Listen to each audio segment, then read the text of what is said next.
नमस्कार, मैं हूं संजय गर्ग। आप देख रहे हैं बात आज की। आज हम बात कर रहे हैं अजमेर ही नहीं बल्कि विश्व में प्रसिद्ध आना सागर की। आखिर आना सागर किसका, इस पे मालिकाना हक किसका, इसको लेकर नए सवाल खड़े हुए हैं। और इस वक्त आप मेरे साथ देख सकते हैं ये जो लोग यहाँ पर खड़े हैं, इन्होंने दावा किया है कि आना सागर इन लोगों का है। खातेदार हैं ये, करीब 250 खातेदार ऐसे हैं जिन्होंने ये दावा किया है और इनके पास पेपर हैं इस बात के, खातेदारी की भूमि के। करीब 250 खातेदारों ने अजमेर के ऐतिहासिक आना सागर के ऊपर अपना हक जताया है। सबसे पहले हम बात करेंगे, क्या नाम है आपका? रतन सिंह। कहाँ से आए हैं आप? गांव तो बोराजन, जमीन हमारी आना सागर में है। अच्छा, क्या दावा है, किस तरह से आना सागर आपका है? हमारी पुरानी खातेदारी जमीन है, कुछ को खरीदी हुई है, कुछ की बापोती है, पुश्तैनी जमीन है कईयों की। सारे खातेदार है जो पुश्तैनी जमीन है जिनकी।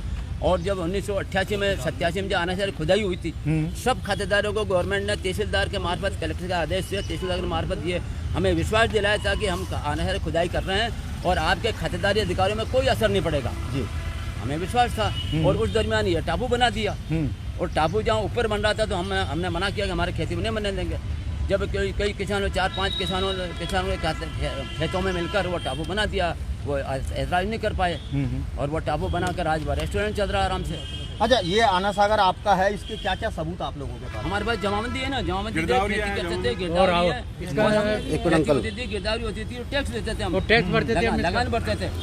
2010 के बाद लगान वगैरह सब बंद हो गया। प्लांट बना और उसके बाद सारा गंदा पानी इसमें आने लगा। पहले क्या केवल बारिश का पानी आता था, जो बारिश में कभी तो ज़्यादा बारिश होती तो पूरा भर जाता था और कम बारिश होती तो आधा आना सागर खाली होता था।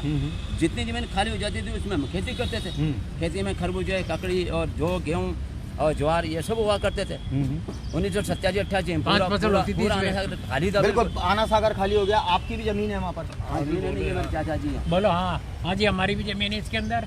और हम जो है पैदा हुए उससे पहले से हमारे बाप दादा इसमें खेती करते आए हैं और हमारा जो है वो मौलिक अधिकार है, उसके तहत हमारा हक बनता है मुआवजे के लिए। इसलिए हम गवर्नमेंट से कितनी जमीन है आपकी? कितनी जमीन है? कम से कम 125 बीघा जमीन है।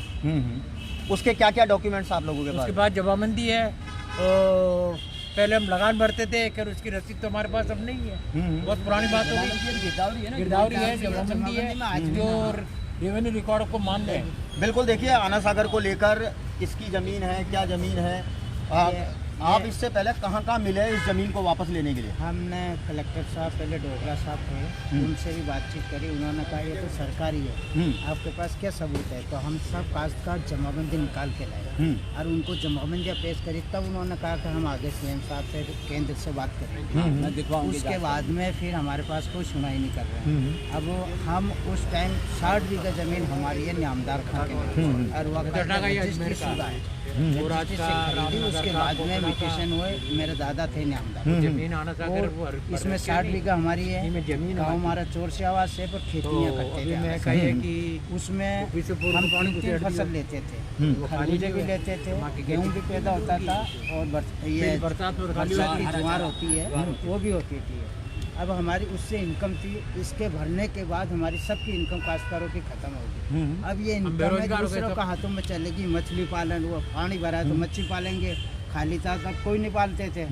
और उस टाइम हम खेते, यानी कि इसके भरने के बाद हमारे तो अकाल पड़ गया। देखो, अकाल पड़ गया। हाँ। इतने सालों से आपने इस पे अधिकार नहीं जमाया। एकदम से 14 साल के बाद, जैसा बताया कि 10 साल जब सीवरेज प्लांट बना था उससे पहले तक ये खाली होता था, आप लोग खेती कर लेते थे, लेकिन इसका 14 साल की अवधि बीत गई। अब एकदम से कैसे याद? नहीं, ये 10 सालों के अंदर ही हुआ है। उससे पहले हमारे को आश्वासन दिया था, अखबारों में आ रहा था कि आप लोगों को मुआवजा तय हो रहा है, हम मुआवजा देंगे, सरकार से रिक्वेस्ट हो रही है। हमने सोचा हमारे को मुआवजा मिल रहा है तो हम क्यों परेशान हुए। फिर उसके बाद में हमने ज्ञापन दिया, पहले भी डोगरा साहब को ज्ञापन भी दिया। उसके अंदर सारी जमाबंदियाँ, सारे किसान लोग हैं जो हमने गिरदावरियाँ सब पेश की। उसका जवाब अभी तक नहीं आया। न हमारे को न तो हमारे को मुआवजा दिया, न ज़मीन के बदले ज़मीन मिली और न ये जो हमारे को कुछ भी नहीं दिया।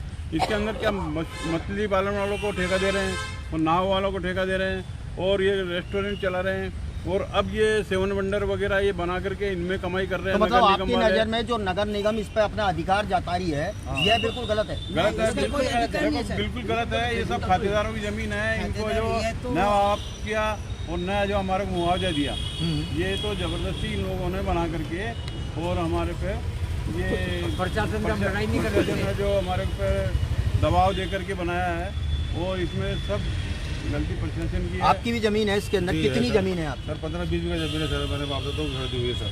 पहले हम सर इसमें काज करते थे, गेहूँ जवार बाजरा सब बोते थे। अब ये पानी भरने से बिल्कुल बंद हुए सर हमारे। और इस पे जो नगर निगम अपना अधिकार जता रही है वो गलत है सर, वो तो हमारे खातेदारी जमीन है ना सर तो। और इनकम गवर्नमेंट कर रही है और काश्तकार तो भूखा मर रहा है। तो क्या आप इसके लिए कोर्ट में नहीं गए? कोर्ट में भी गए सर, कोर्ट में भी गए और ज्ञापन भी दिया कई जगह। पहले हमें आश्वासन मिला था, बोला तुम्हारा मुआवजा मिलेगा जब तक भी कोई। क्या कभी इससे पहले मुआवजा मिला था आपको? नहीं। क्या इसके लिए कोर्ट की लड़ाई लड़ी आपको? नहीं, नोटिस आए थे पहले। सर इसने आबाद करी है जमीन, कुछ 300 बीघा आबाद की है। वो तो वेटलैंड वाली अब 300 वर्ग मीटर। उसमें कुछ काश्तकारों को दिए, कुछ को आज तक नहीं दिए। और वो बोलते हैं कि भाई के अभी मुआवजा आया नहीं आया। कुछ का यानी कि मेन रोड से 18,60,000 रुपये पर बीघा तय करा है। जबकि कुछ लोगों की तो वहाँ 50-50 लाख रुपये बीघा जमीन खरीदी है, तो उन्होंने कोर्ट से स्टे ले लिया कि हम 50 लाख रुपये बीघा में तो खरीदी, हम 18,60,000 कैसे ले लें?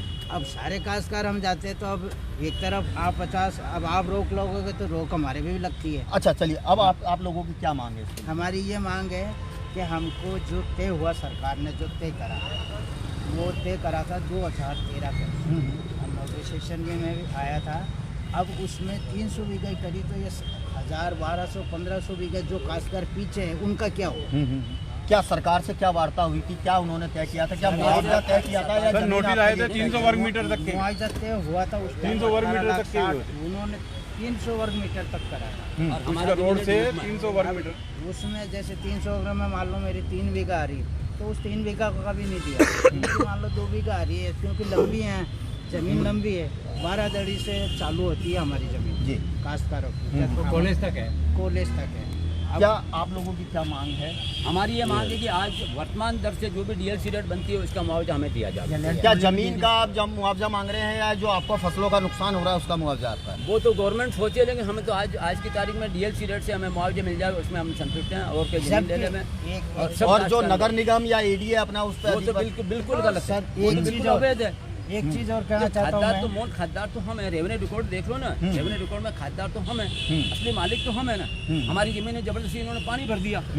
केवल बारिश का पानी होता था वो तो सूख जाता था, इन्होंने तो सीवरेज प्लांट बनाकर सारा पानी कॉलोनियों का पानी इसमें डाल रहे हैं सर। पहले तो इस जमीनों पे बैंक भी लोन देती थी।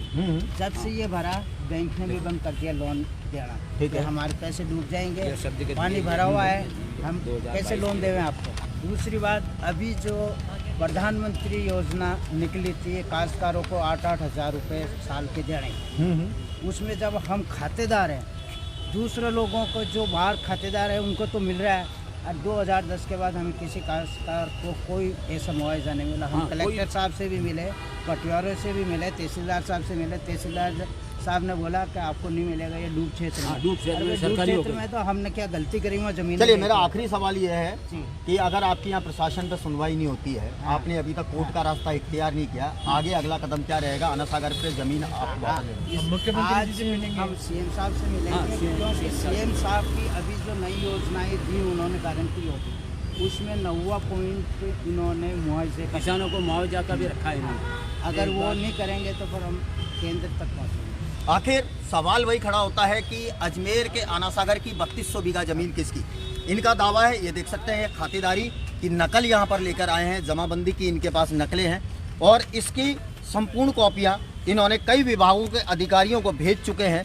और इनका दावा है कि करीब 250 से ज़्यादा ऐसे काश्तकार हैं जिनकी ज़मीन है, करीब ये 3200 बीघा ज़मीन जो कि अजमेर का ऐतिहासिक आना सागर है उसमें निकल कर आती है। अब इनकी मांग है कि अजमेर की ऐतिहासिक आना सागर झील जो कि आज विश्व धरोहर के रूप में निकल कर सामने आई है, उसके ऊपर इन सभी ने अपना अधिकार जमाया है। देखना यह है कि जिला प्रशासन के लिए और सरकार के लिए यह सबसे बड़ा चुनौती होगा कि अजमेर की आना सागर झील का मुआवजा क्या इन काश्तकारों को देकर इस आना सागर झील को विश्व की धरोहर के रूप में संपादित कर पाते हैं नहीं। चलिए, फिलहाल मेरे साथी के साथ मुझे दीजिए इजाज़त और आप देखते रहिए बात आज की। नमस्कार।